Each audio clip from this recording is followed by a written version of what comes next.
The night I got promoted, he punched me right in front of the garage motor oil stench, the rolling doors rattle, and his words, "You owe this family," still ring in my ears. The next morning, I photographed the bruises and sent them to HR.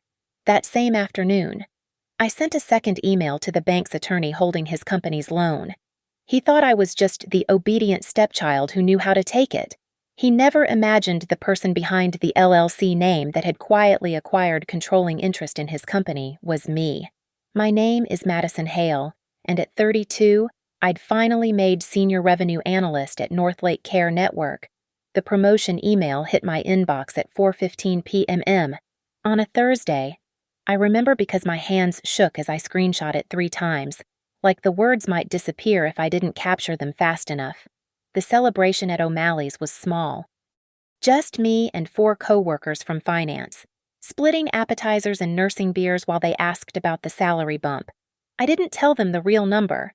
Didn't tell them how I'd already calculated exactly how many months until I could pay off my student loans, move out of my cramped apartment, maybe even start that emergency fund I'd been promising myself since college. By 8:45 p.m., I was driving to my mother's house in Cedar Bluff, the promotion letter folded in my purse like a talisman. The familiar dread started somewhere around exit 42, that tightening in my chest that always came when I turned onto their street. Raymond's truck sat crooked in the driveway, front bumper kissing the garage door. Empty Coors cans lined the porch railing like aluminum soldiers. Mom answered the door in her pharmacy scrubs, exhaustion etched in every line around her eyes. "Madison, honey, you didn't need to drive all this way." "I got promoted, Mom." For a second, pure joy flickered across her face before she glanced toward the living room where the TV blared. "That's wonderful, sweetheart. Ray's had a rough day. Lost another contract." Raymond Cole sat in his recliner, work boots still on, spreading dried mud across Mom's cream carpet. The smell hit me first whiskey mixed with diesel fuel and sweat. Cole and Sons Freight embroidered on his shirt, the same logo painted on 6 semi-trucks that were bleeding money faster than he could haul loads. "Look who decided to visit," he slurred, not looking away from the game. "The career woman." I stayed in the doorway. "Just wanted to share some good news with Mom." "Good news." He finally turned, bloodshot eyes narrowing.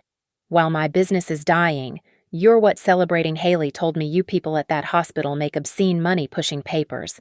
Haley, his daughter, the one who got the new car at 16 while I took the bus. The one whose college he paid for while I worked 3 jobs.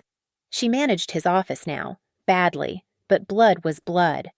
"I should go," I said, but Mom's hand found my wrist. "Stay for coffee at least." That's when Ray stood, all 6'3" of him swaying slightly. "Actually, yeah, stay.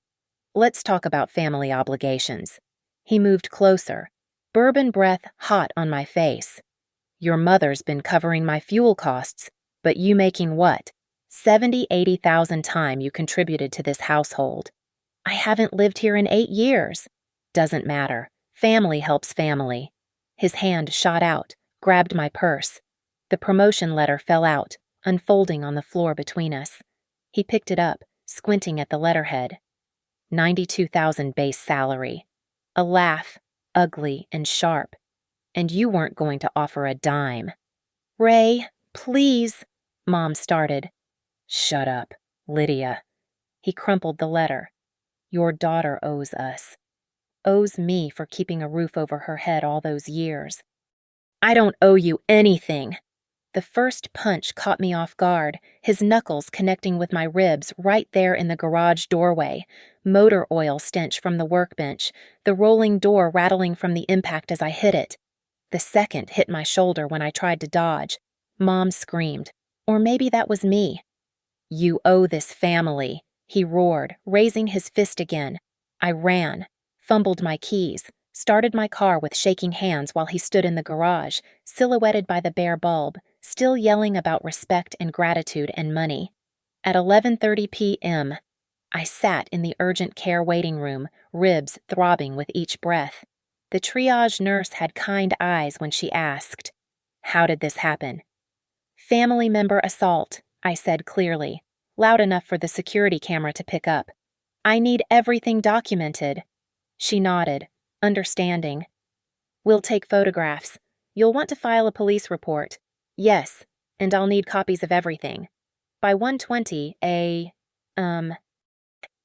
I had 6 high-resolution photos of bruises blooming purple across my ribs, a detailed medical report, and a case number. The doctor, a young resident with tired eyes, asked if I had somewhere safe to stay. "Yes," I said, already composing the HR email in my head. "I have my own place, my own job, my own plan." He thought I was just another victim who'd take it and stay quiet.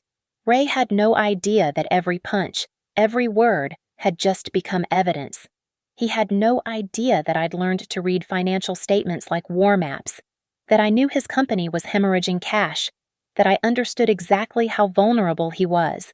Most of all, he had no idea what I was capable of when I stopped being the obedient stepchild who knew how to take it. The pattern started when I was 14, the day Mom married Raymond Cole. He'd seemed decent enough at first, brought flowers, fixed the leaking sink, called me kiddo with what felt like genuine warmth. But patterns reveal themselves slowly, like water damage spreading behind walls. By the time you see the stain, the rot runs deep. Haley arrived every other weekend, blonde and entitled at 15, Ray's real daughter. The first Christmas. She got a laptop and iPhone. I got a $50 Target card. "Madison's more practical," Ray explained to Mom. "She doesn't need fancy things."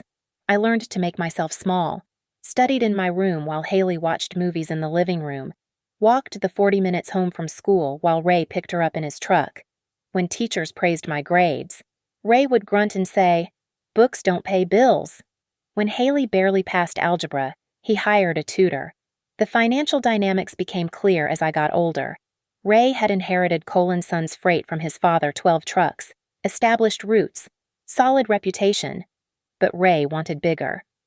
By my senior year, he'd leveraged everything for an expansion: 24 trucks, new warehouse, 3-year contracts he was sure would print money. Mom worked double shifts at the pharmacy to help with the house payments while Ray's business loans mounted. I heard them arguing through the walls at 2A. Mom's voice, tired and thin. "The mortgage is late again." Ray's response, always the same. "The contracts will come through. Stop nagging." I started tracking it unconsciously, the way you might track a storm system moving toward your town. Noticed when the cable got shut off for 3 days. Counted the collection notices Mom tried to hide under magazines. Watched Ray's truck get newer while Mom drove a 15-year-old Honda with a cracked windshield. Haley went to state college on Ray's dime sorority dues, meal plans, spring breaks in Cabo. I got into Northwestern but took night classes at community college instead, working days at a medical billing company. "Smart choice," Ray had said. "No debt." Except there was debt. Just not mine. The violence started small too. A shove when I didn't move fast enough out of his way. A bruising grip on my arm when I mentioned needing money for textbooks. Always when Mom wasn't looking. Always followed by, "You're too sensitive," or "I barely touched you." I documented everything in a journal hidden behind my accounting textbooks. Dates, times, bruises that faded before Mom came home from her shifts. The day I turned 21, I found an efficiency apartment on the wrong side of town and moved out with 2 suitcases and a borrowed air mattress. "You're breaking your mother's heart," Ray said, blocking the doorway with his bulk. "Then she can visit me," I replied, ducking under his arm. But she rarely did. Too tired, too busy, too afraid of Ray's moods if she spent time away. I built my life in spreadsheets and small victories. Associate degree in accounting. Entry-level position at North Lake Care Network. Countless nights studying for my CPA while eating ramen. The education Ray wouldn't pay for becoming my armor. Meanwhile, Cole & Sons Freight started its slow bleed.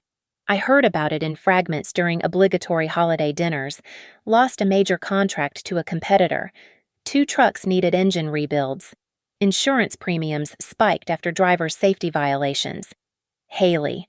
Now, office manager, spent more on her company credit card for client lunches than most people made in a month. The pandemic nearly finished them. Ray had refused to adapt.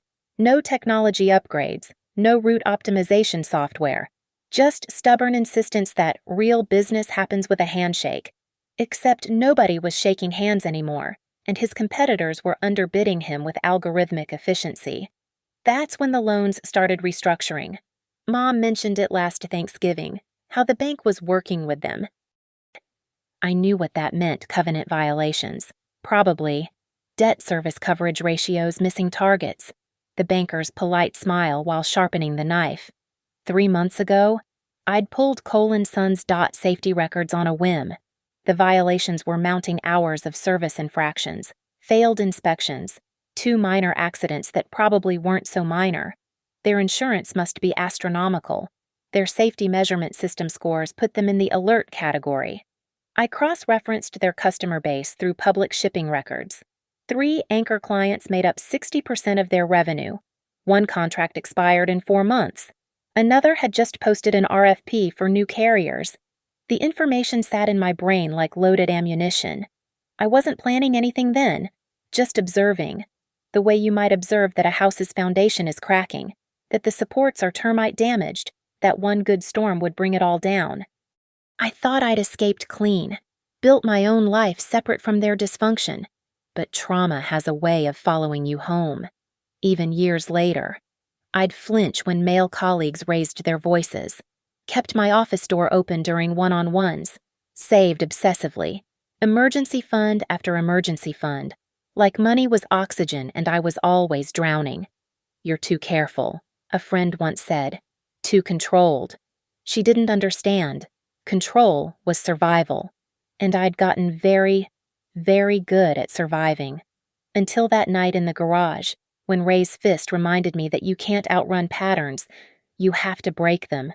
Friday morning, 7 a.m. sharp, I walked into Northlake's HR department with my medical folder. The bruises had darkened overnight purple-black landscapes across my ribs, perfect evidence in the fluorescent office light. I need to file a workplace accommodation request, I told Denise, the senior HR manager. Domestic violence situation affecting my ability to work on site. Shh, her eyes widened slightly at the photos. Madison, I'm so sorry. What do you need? Remote work authorization, effective immediately. And I need this documented as a safety issue in case he shows up here.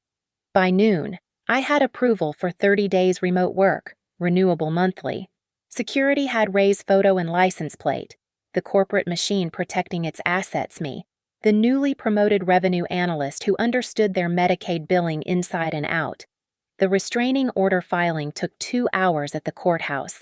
The clerk, a woman with kind eyes and efficient hands, walked me through each form. Emergency protective order first, she explained. Hearing within 2 weeks for the permanent one. I drove home the long way, checking mirrors, and set up my laptop at the kitchen table. The normal work revenue projections, billing audits felt surreal against the throb of my ribs, but I pushed through, needing the familiar rhythm of numbers. At 3:30 p.m., I opened a new browser window, private mode. First search, Cole & Sons Freight FMCSA database. The Federal Motor Carrier Safety Administration kept everything public. Their safety records sprawled across my screen like a diagnosis. 32 violations in 24 months, driver fitness issues, vehicle maintenance failures, their basic scores. Behavioral analysis and safety improvement categories put them 1 incident away from intervention. Second search, Ohio DOT contracts public records. They hauled for 3 major shippers, all matter of public record. Heartland Medical Supply, 62% of revenue, contract expiring in 4 months. Buckeye Steel Products, 20%, stable but with termination clauses for safety violations.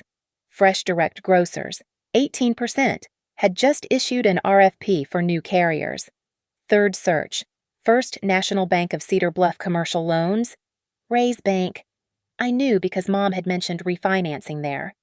Small regional bank, publicly traded, quarterly earnings calls transcribed online.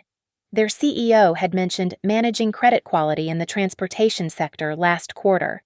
Code for problem loans. I pulled up my revenue analysis spreadsheets, but my mind was running parallel calculations. If Cole & Sons lost Heartland Medical, they'd miss loan covenants within 60 days. The bank would have to act or face regulatory scrutiny. Ray would need emergency capital or a buyer. My phone buzzed. Mom. He's calm now. Feels terrible about last night. Mom. I filed a restraining order. Silence. Then, Madison. He's having such a hard time with the business. He assaulted me. He was drunk. You know how he gets about money. I stared at my laptop screen, at the safety violations and mounting debt. I know exactly how he gets. That evening, I called Naomi Ritter. We'd been study partners at community college before she went to law school. Now she handled corporate transactions at a small firm. Madison been too long? What's up? Hypothetical question. If someone wanted to acquire a distressed transportation company through an LLC, keep their identity hidden from the seller, what would that take?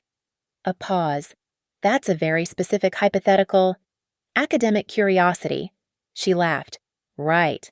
Well, academically speaking, you'd need a clean LLC, registered agent service for privacy, and a good reason for the bank to prefer your offer. Distressed asset sales are about speed and certainty. Cash helps. Or assuming debt if you can demonstrate better ability to service it. What if the buyer had inside knowledge about the company's operations? Then they'd better be careful about how they obtained it. Public records are fair game. Material non-public information gets tricky. Everything's public record. DOT violations, customer contracts and shipping databases, county court liens. Then, academically speaking, you'd be fine. Want to tell me what this is really about? I looked at the bruise on my shoulder, visible past my t-shirt sleeve. Maybe. Can we get coffee Monday? My office 10 a.m. Bring your academic curiosity and a check for the retainer. That weekend, I built a war plan disguised as a spreadsheet. Waverly Harbor Holdings. LLC. I chose the name from a random generator. Sounded institutional. Forgettable. The formation would cost $800 through a registered agent service. Anonymous ownership. Mail forwarding. The works. I pulled my investment accounts. $42,000 in my 401k. Could borrow half. $15,000 in savings. My car, paid off. Worth maybe $12,000. Not enough to buy Cole & Sons outright, but maybe enough to control the deal. Sunday night. I found what I was looking for in a transportation industry newsletter. Carter Wynn, private equity investor, specialized in distressed logistics companies. His fund's website listed recent acquisitions, all similar patterns to Cole & Sons. Over-leveraged, safety issues. One catalyst from collapse. I drafted an email from my personal account. Mr. Wynn, I have identified a distressed transportation asset in Ohio with significant turnaround potential. Current EBITDA approximately $800,000, depressed by correctable safety issues and poor management. Acquisition possible at 2.5 times EBITDA or less. Bank amenable to quick sale. I need a capital partner for 70% of equity. I bring deal flow, operational knowledge, and post-acquisition management. Interested in a call? My finger hovered over send. Once launched, this couldn't be unwound, but my ribs ached with each breath, and I thought of Mom's exhausted face, of Haley's entitlement, of Ray's fist in the garage. I hit send at 11:47 p.m. The reply came at 6:15 a.m. Monday. Can you be in Columbus Wednesday? Bring everything. I smiled, my first real smile since Thursday. Ray thought he understood power, the power of size, violence, intimidation. But real power was understanding systems. And I was about to show him how the system really worked. Naomi's office smelled like fresh coffee and legal briefs. Monday, 10 a.m. sharp. I laid out everything: medical records, restraining order filing, and a folder of Cole & Sons public financial decay. Jesus, Madison. She studied the bruise photos. This is your stepfather's company. Soon it'll be mine. She leaned back, Lawyer face replacing friend face. Walk me through the structure. Waverly Harbor Holdings acquires distressed transportation assets. I'm the managing member, hidden behind a registered agent. We approach First National when Ray inevitably trips loan covenants, which should happen within 60 days if I can accelerate customer defection. That's tortious interference. Not if I simply inform customers about public safety records. Let them draw their own conclusions. Naomi pulled up the FMCSA database on her screen. These violations are damning. Any customer would be justified switching carriers. Exactly. The bank wants out before regulators notice their exposure. We offer a clean exit, assume select assets, leave the toxic debt behind. Ray gets whatever crumbs remain. You'll need more than your savings for this. Wednesday meeting with Carter Wynn, private equity, specializes in distressed logistics. She whistled low. Wynn's a shark. He'll want control. He can have 70%. I want operational control and the satisfaction of watching Ray realize who bought him out. That's expensive satisfaction. You haven't met Ray. By noon, we'd drafted Waverly Harbor's operating agreement. Naomi's partner, James, specialized in transportation compliance. He'd ensure our offer included fixing every violation plaguing Cole & Sons. Tuesday. I worked remotely. Legitimate Northlake business on one screen, warfare on another. I compiled a presentation for Wynn market analysis, competitor benchmarking, and Cole & Sons autopsy report. Their debt service coverage ratio had dropped to 1.1, barely breathing, one missed payment, one lost contract, and the bank would call default. I also crafted something else in anonymous email to Heartland Medical's procurement director. Concerned industry observer here. You may want to review your carrier's recent FMCSA scores before renewal. Public safety data attached. Several competitors operating with perfect records in your lanes. My phone rang at 4 p.m. Mom. The restraining order was served. Ray's furious. Good. Madison, please. He wants to apologize. The business stress is about to get much worse. What does that mean? It means Ray should have thought twice before putting his hands on me. I have to go. Madison. I hung up. Some bridges were meant to burn. Wednesday's drive to Columbus felt like approaching battle. Carter Wynn's office occupied the top floor of a glass tower, all clean lines and predator efficiency. Wynn himself looked like Central Casting's version of private equity Silver Fox handsome. Patek Philippe subtle on his wrist, eyes that calculated ROI while shaking your hand. Ms. Hale, your email intrigued me. Most unsolicited deals are garbage. This, he tapped my presentation. This has teeth. I know the company intimately, every weakness, every pressure point. Through public records, you mentioned, entirely, DOT databases, county records, industry newsletters, nothing that isn't available to anyone who knows where to look. He smiled, shark-like. And post-acquisition, you can fix this mess. Give me 90 days. I'll have safety scores green, routes optimized, and costs down 20%. The drivers are good, they're just led badly. Replace management, implement basic technology, and this company profits $1.5 million annually. You want to be CEO? 6 months minimum, then we can discuss succession. My fund typically takes 85% for this level of distress. 75. And I want specific triggers for Ray's removal written into the asset purchase agreement. Personal vendetta. Personal justice. He's also genuinely incompetent, which helps our case. Wynn studied me for a long moment. 12% preferred return, converting to common after we hit 2 times EBITDA. You get 15% common, vesting over 3 years. I want monthly reports and veto rights on any expenditure over $50,000. 8% preferred, 20% common, 2-year vest, weekly reports for the first quarter, then monthly. 10%, 17.5, and you've got a deal. We shook on it. His grip was firm but not crushing professional predator. Not personal. Oh, how fast can we move? I asked. How fast can Ray fail? 30 days if pushed, 60 days naturally. Then we'll be ready in 20. James. He called to his associate. Pull everything on First National Bank of Cedar Bluff. We're going shopping. That evening, I met with my third ally. Marcus Thompson ran a small trucking company and had lost 3 drivers to Ray's mismanagement over the years. We met at a truck stop diner off I-70, diesel fumes and coffee mixing in the air. "You want me to poach his drivers?" Marcus asked.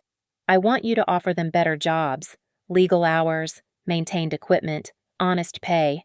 That's not poaching, that's mercy." Ray's been a prick for years, undercutting bids, talking shit at association meetings. He slid a folder across the cracked Formica table. "These are his best drivers. All have my number if they want out. What do you want in return? Subcontractor rates when you take over. Fair ones." Done. Thursday morning, 4:17 a.m. I got the call I'd been expecting. Naomi. "Heartland Medical just posted a carrier change notification. Cole & Sons is out, effective in 30 days. The first domino had fallen. I opened my laptop, watched Ray's world start its controlled demolition. The bank would know by morning. Ray would know by afternoon. By Monday. When I walked into that conference room as the new owner, he'd understand exactly what it cost to raise his fist to someone who understood leverage better than he ever could. The LLC paperwork was filed that afternoon. Waverly Harbor Holdings. Delaware entity. Existed. Anonymous. Patient. Ready to feed on the carcass of Cole & Sons freight. I looked at the bruise on my ribs, now green-yellow at the edges. Almost time. I told it. Almost time. Friday morning brought the first earthquake. Ray called Mom 17 times between 6 and 8 a.m. She texted me fragments, "Heartland canceled," and "He's losing it," and "Please talk to him." I didn't respond. Instead, I watched the DOT database update in real time as an inspector arrived at Cole & Sons for a random compliance audit. Random, except Marcus had mentioned to a friend at the Ohio State Highway Patrol about seeing unsecured hazmat placards on coal trucks. Amazing what concerned citizens notice. By noon, the inspection results posted. Out of service. 3 trucks failed brakes, 2 had hours of service falsifications, and 1 driver tested positive for amphetamines. Ray now had 72 hours to correct violations or face federal intervention. My phone buzzed. Unknown number, but I recognized Ray's breathing before he spoke.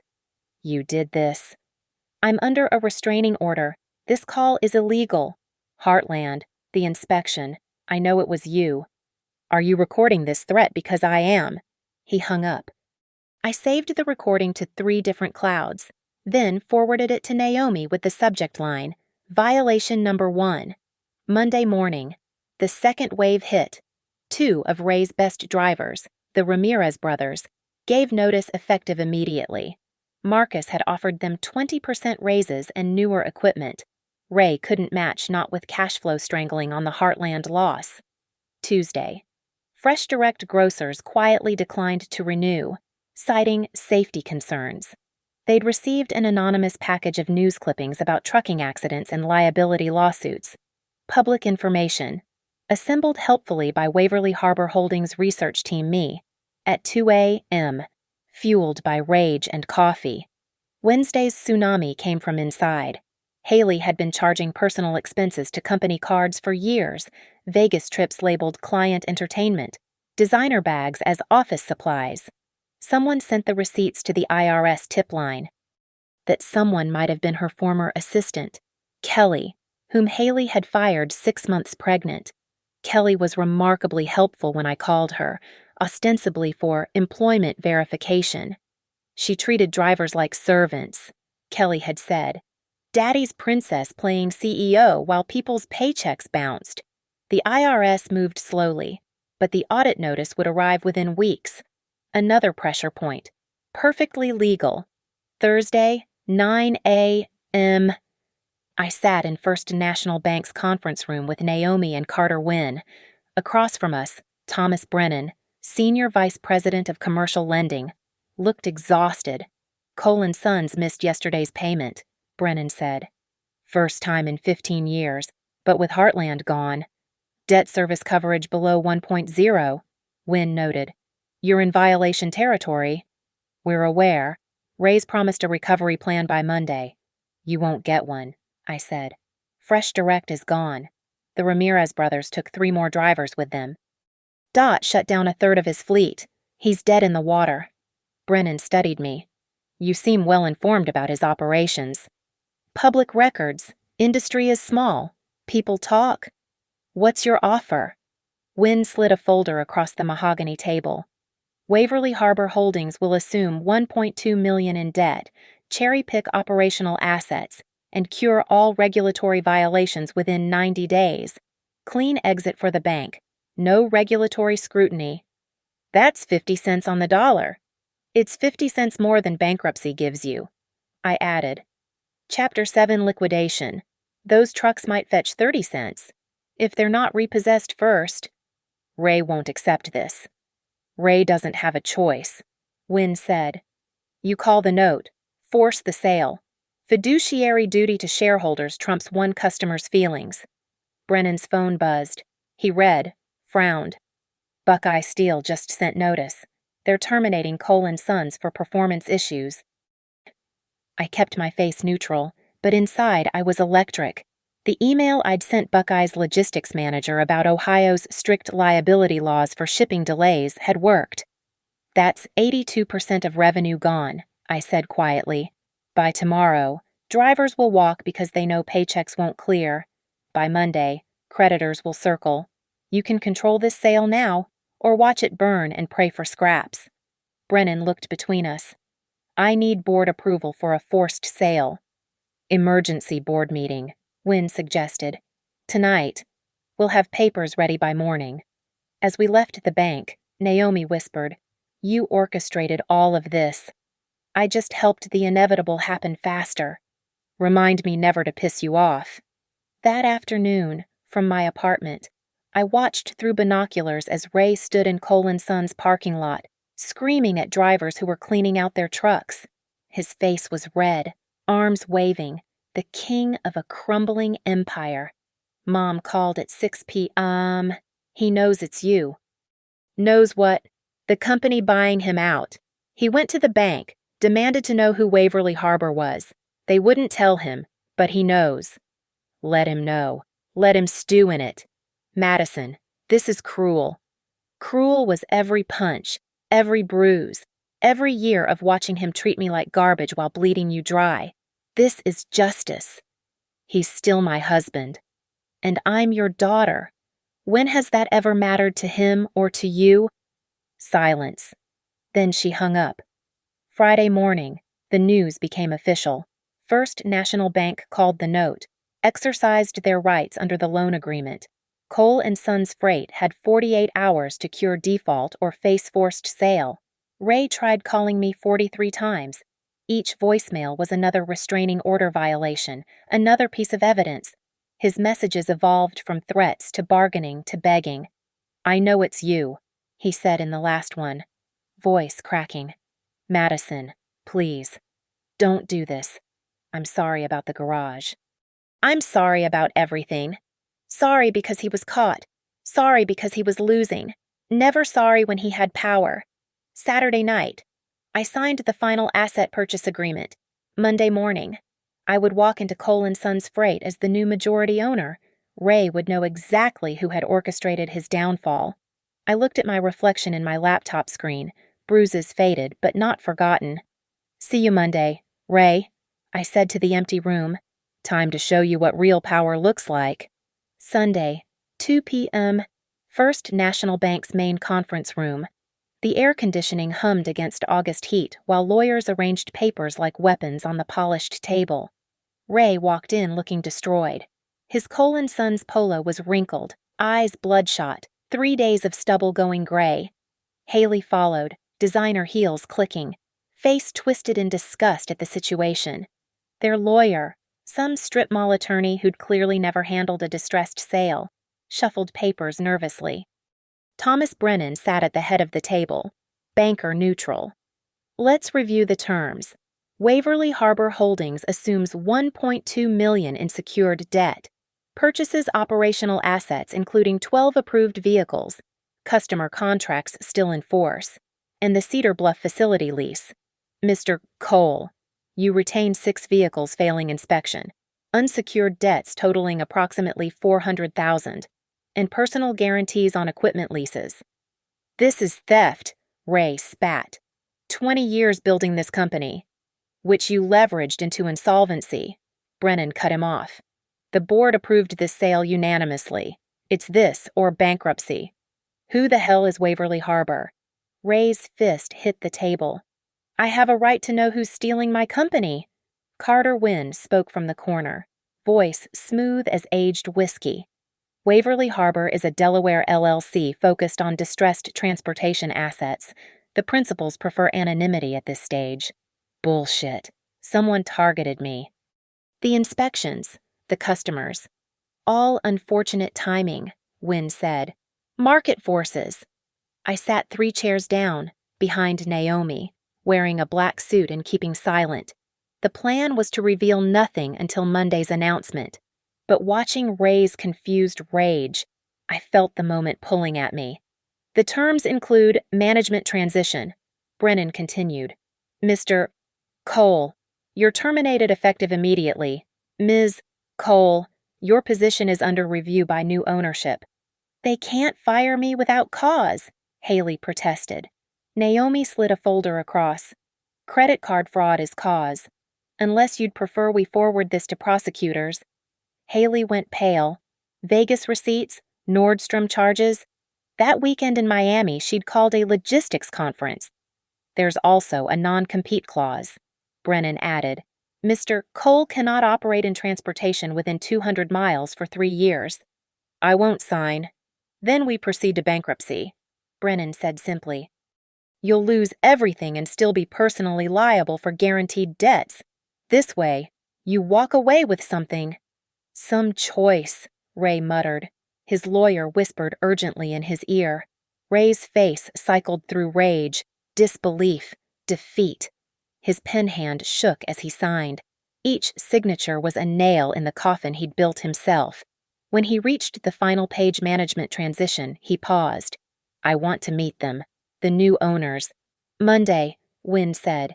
8 all hands meeting. At my company.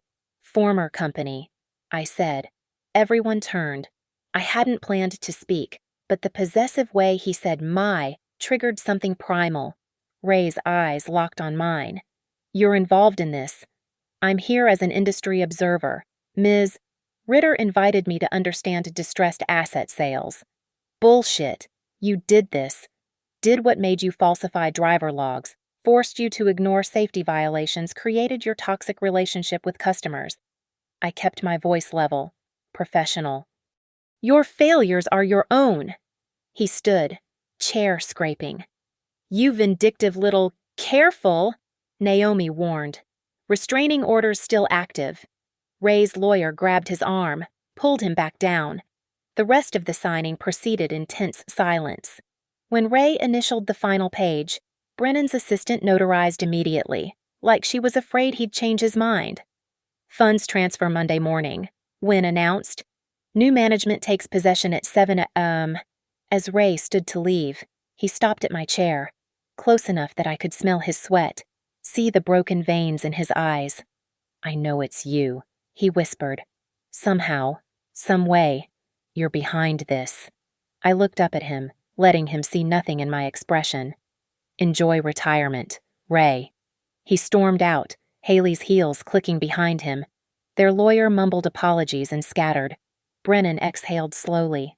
That was intense. Monday will be worse, Wynn predicted. Ms. Hale, you're prepared for the announcement. Every word scripted. Security arranged. 2 officers, Cedar Bluff PD on standby. Naomi gathered the signed documents. Madison, we should review your CEO announcement speech.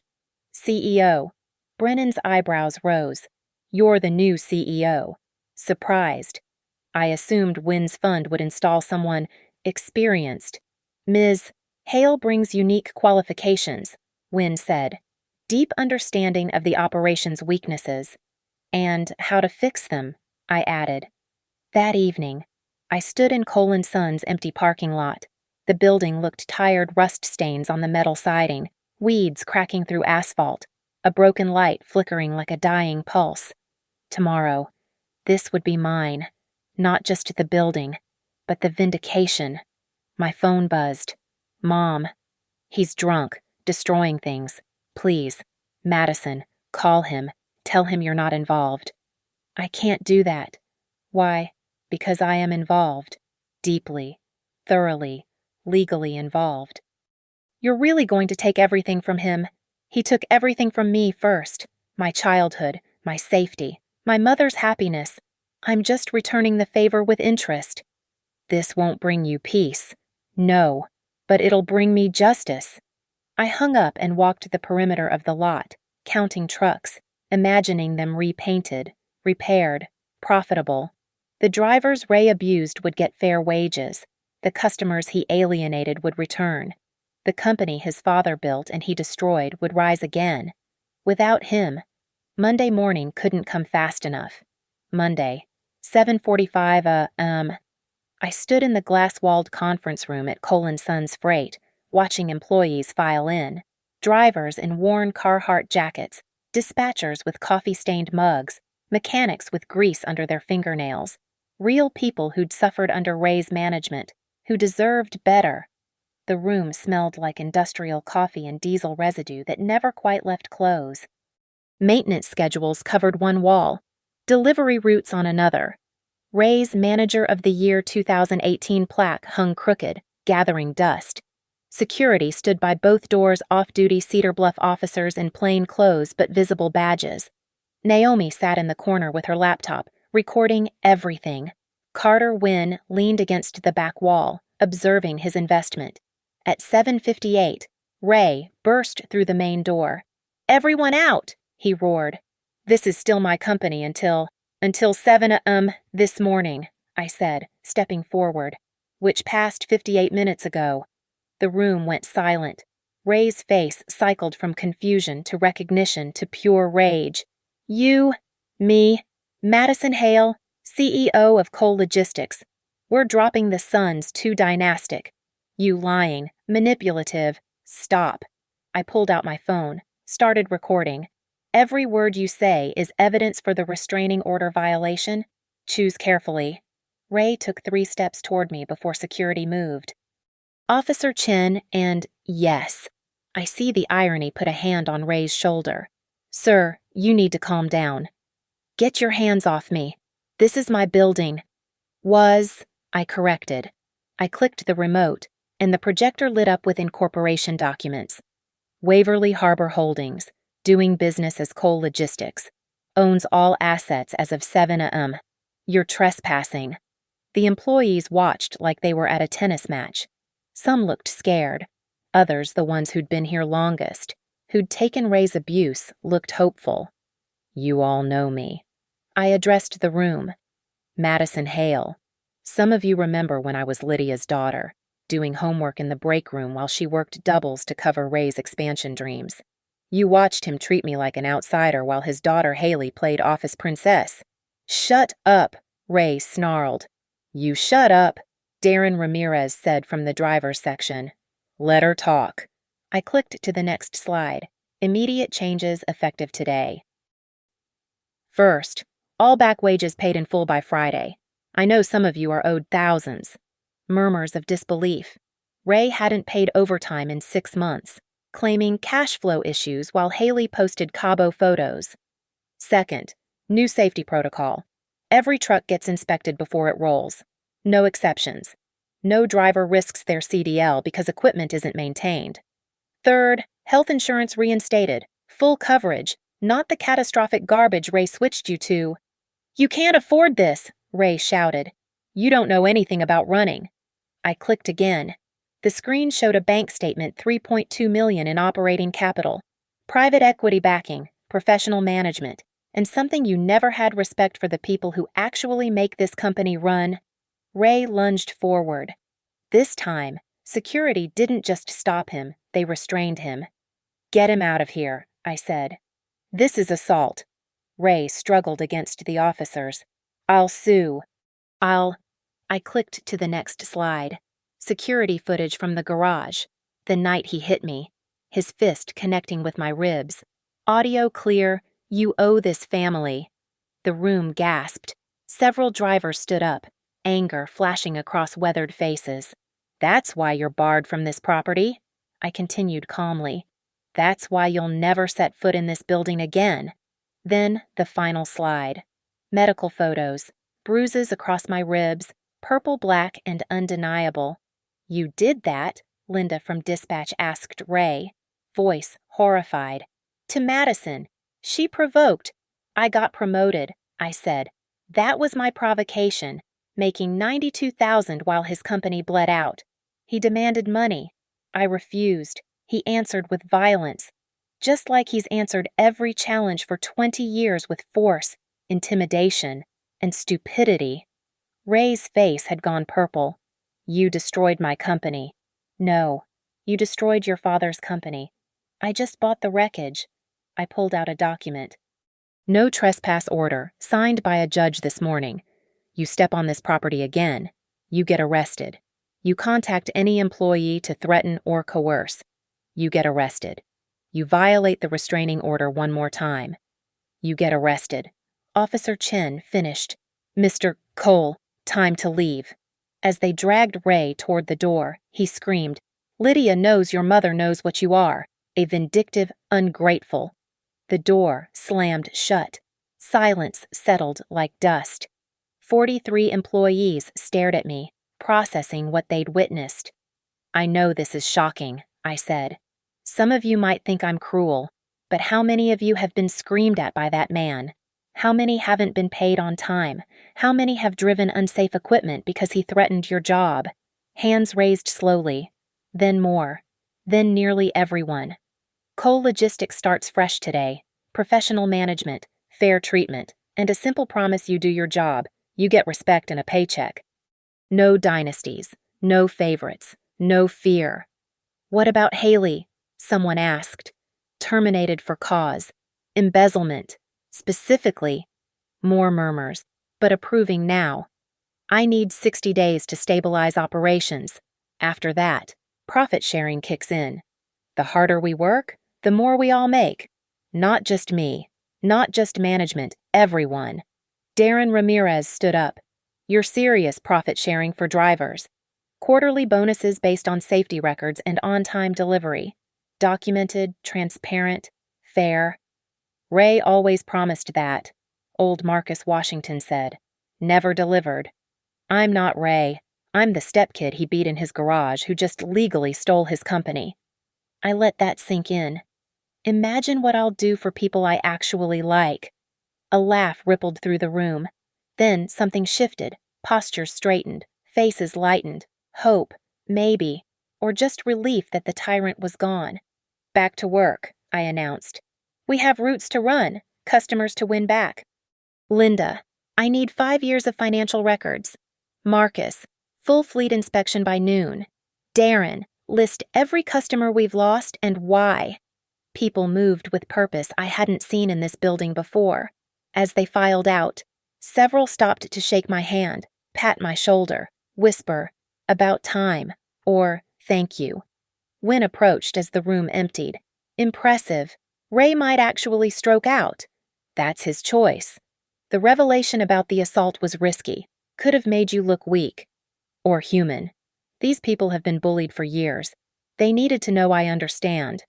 And the profit sharing costs less than Ray's mismanagement. Motivated workers don't steal, don't quit, don't sabotage. He nodded. Monday executive summaries, as agreed. First one tonight. After he left, I stood alone in the conference room where Ray had held court for 20 years. His presence lingered like smoke, but it was already dissipating. My phone buzzed. "Mom, how could you—" I didn't answer. She'd chosen her side long ago. Outside, a truck engine roared to life. Then another. Cole Logistics. My company now began its first day under new management. Ray was probably somewhere drunk, raging, plotting revenge he couldn't execute.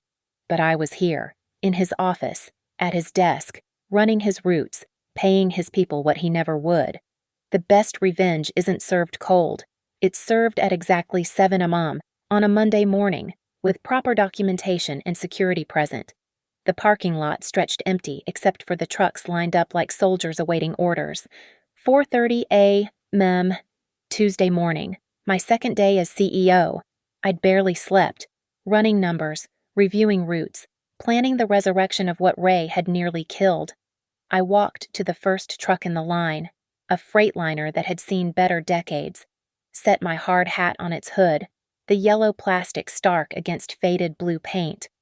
Around me, the industrial district was waking up, distant forklifts beeping, diesel engines coughing to life, the world of logistics spinning forward. "You're here early." I turned. Linda from dispatch stood with 2 cups of gas station coffee, offering one to me. "Couldn't sleep," I admitted, taking the cup. "Keep thinking about everything that needs fixing." 20 years I've worked here," she said, leaning against the truck. "Watched Ray's father build this place. Watched Ray tear it down.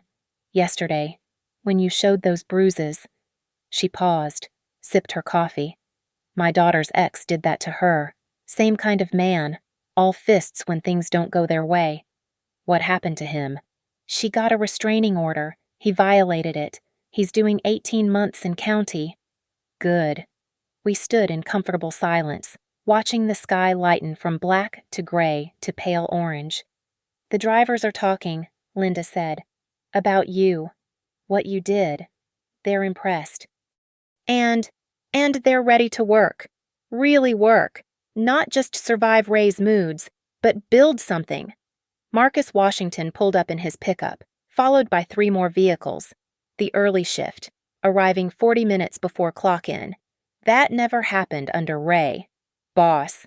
Marcus nodded to me. "Wanted to get the inspections done before first haul." "Boss" hit differently than I'd expected. Not like when Ray demanded the title, but earned, somehow, in just 1 day. By 6 a.m., the lot buzzed with activity. Drivers checking manifests, mechanics running diagnostics, dispatchers coordinating routes. Professional, efficient. The company Ray's father would have recognized. My phone vibrated. "Mom." Again. I'd ignored 17 calls, 43 texts. This time, I answered. "Madison." "Mom." "He's gone." For a moment, my heart stopped. "What do you mean, gone?" "Left last night, packed a bag, took his truck, said he was going to his brother's in Texas. Said Cedar Bluff was poison now. And I'm filing for divorce." The words hung between us. 20 years overdue.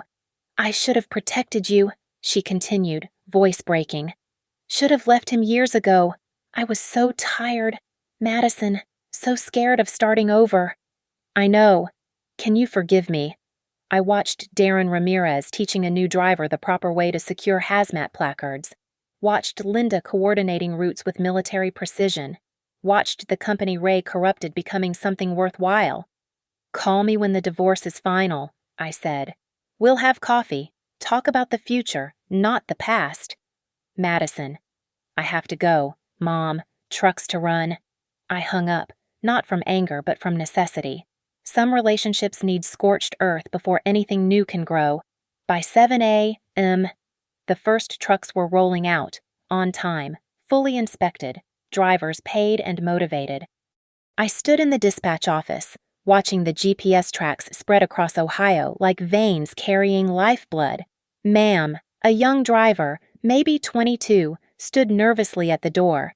I wanted to say thanks, for the back pay. I was about to get evicted. "You earned it. Ray stole it. I just made it right." "Still, thanks." After he left, I pulled up the company accounts.